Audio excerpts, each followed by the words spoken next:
Hi friends, இப்போ ஒரு counselling போகிறதுக்கு முன்னாடி ஒரு கவுன்சிலர்ஸ் வந்து கவுன்சிலிங்க்கு எப்படி ரெடி ஆகணும் அப்படின்ற ஸ்டெப்ஸ் முதல்ல பார்ப்போம்.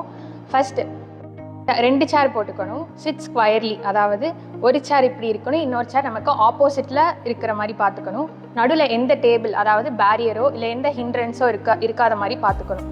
நெக்ஸ்ட் வந்து ஆப்டிமல் டிஸ்டன்ஸ் மெயின்டைன் பண்ணணும். லைக் 1 ஸ்டெப் பேக்கில் இருக்கிற மாதிரி பார்த்துக்கணும்.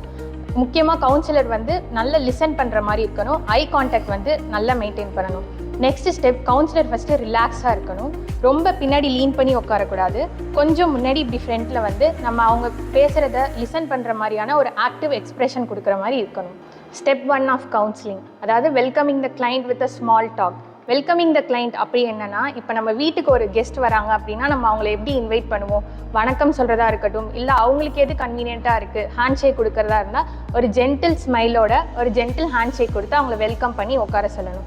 உட்காந்ததுக்கப்புறம் அவங்கள வந்து அவங்களோட கன்சர்ன் என்னன்னு முதல்ல பார்க்கணும். ரொம்ப தூரத்துலேருந்து ட்ராவல் பண்ணி வராங்க அப்படிங்கிற பட்சத்தில் தண்ணி தேவைப்படலாம் அவங்களுக்கு, அப்படி இல்லைனா பசியோடு வந்திருக்கலாம், இல்லை ரெஸ்ட் ரூம் யூஸ் பண்ணுற மாதிரியான சுச்சுவேஷன்ஸ் இருக்கலாம். அதெல்லாம் அவங்களுக்கு முதல்ல எது தேவை அதெல்லாம் பார்த்து அவங்களுக்கு கொடுத்ததுக்கப்புறம் கம்ஃபர்டபுளாக ஃபீல் ஆகுறாங்களா அப்படின்னு பார்த்ததுக்கப்புறம் அவங்கள நம்மளோட ஆப்போசிட், அதாவது சிட் ஸ்கொயர்லி, அவங்களுக்கு எந்த கம்ஃபர்டபுளாக இருக்கோ அந்த டிஸ்டன்ஸ், ஆப்டிமல் டிஸ்டன்ஸில் உட்கார வைக்கணும்.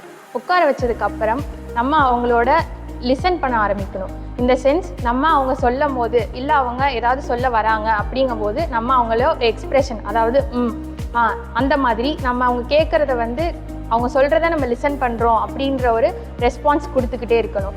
அதாவது நெக்ஸ்ட் வந்து முக்கியமான ஒரு மெயின் பார்ட் என்னன்னா, ஐ கான்டாக்ட் மெயின்டைன் பண்ணணும். சும்மா அங்கே நம்மளோட ஐ கான்டாக்ட் வந்து டிஸ்ட்ராக்ட் ஆகிட்டே இருந்துச்சுன்னா கிளைண்ட்டுக்கு வந்து என்ன ஃபீல் ஆகும்னா, நம்ம அவங்க பேசுகிறத லிசன் பண்ணலை அப்படின்னு ஒரு இன்ஃபீரியாரிட்டி பில்ட் ஆகிற பட்சத்தில் அவங்க பேசுகிறத வந்து கம்மி பண்ண ஆரம்பிச்சிருவாங்க. ஸோ ஐ கான்டாக்ட் மெயின்டைன் பண்ணும்போது அந்த அஷூரன்ஸ் அவங்களுக்கு கண்டிப்பாக இருக்கும். அதுக்கப்புறம் நம்மளோட பாடி லாங்குவேஜ், அதாவது கவுன்சிலரோட பாடி லாங்குவேஜ் எப்படி இருக்கணும்னா, ஒரு ப்ராப்பர் கெஸ்டர் இருக்கணும். லைக் ரொம்ப ரிலாக்ஸாக இப்படி உட்காந்துக்கலாம், அப்படி இல்லைனா இப்படி வச்சுக்கலாம். ரொம்ப லீன் பண்ணியோ இல்லை லெத்தாஜிக்காவோ அவங்க உட்காந்துருந்தா அவங்களுக்கு ரெஸ்பெக்ட் தராத மாதிரியான ஒரு ஃபீல் வந்துடும். நெக்ஸ்ட் வந்து கவுன்சிலர் வந்து கிளைண்ட்டோட பாடி லாங்குவேஜை அப்சர்வ் பண்ணணும். என்னென்னா, அவங்க ரொம்ப இப்படி இறுக்கமாக உட்காந்துருந்தாங்கன்னா பேசுகிறதுக்கு வந்து ரொம்ப தயக்கப்படுறாங்க, அப்படி இல்லைனா ரொம்ப ஆங்ஷியஸாக இருக்காங்க, அப்படி அதை வந்து நோட் பண்ணணும். நெக்ஸ்ட் வந்து எம்பத்தியாக இருக்கணும். அதாவது அவங்க சொல்லும் போது அவங்களோட சுச்சுவேஷனில் நம்ம இருந்தோம்னா நம்ம எப்படி இருந்திருப்போம் அந்த ஒரு ஃபீலோட அவங்கள லிசன் பண்ணும்போது அவங்களுக்கு நம்மளோட கவுன்சிலர் கிளைண்ட்டோட பாண்ட் ரிலேஷன்ஷிப் வந்து கொஞ்சம் அதிகமாகும். அப்போ அவங்க நிறையா நம்மக்கிட்ட ஷேர் பண்ணும்போது அவங்கள நம்ம ஹீல் பண்ணுறதுக்கும் ஈஸியாக இருக்கும்.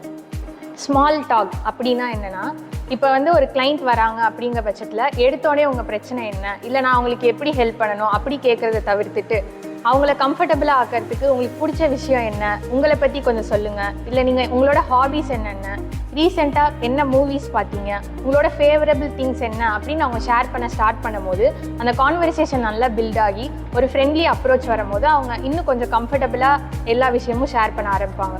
ஸோ அந்த கம்ஃபர்டபுள்னஸ் கொடுக்கறதுக்காக அவங்கள பற்றியான பேக்ரவுண்ட் இல்லை அவங்களுக்கு பிடிச்ச விஷயம் என்னென்ன இது வரைக்கும் பண்ணிகிட்டு இருக்காங்க அப்படின்னு ஒரு பேக்கப் நமக்கு தெரிஞ்சுக்கிறதுக்கு பேர் தான் ஸ்மால் டாக். இந்த வீடியோ உங்களுக்கு யூஸ்ஃபுல்லாக இருக்கணும்னு நான் நினைக்கிறேன். தேங்க்யூ.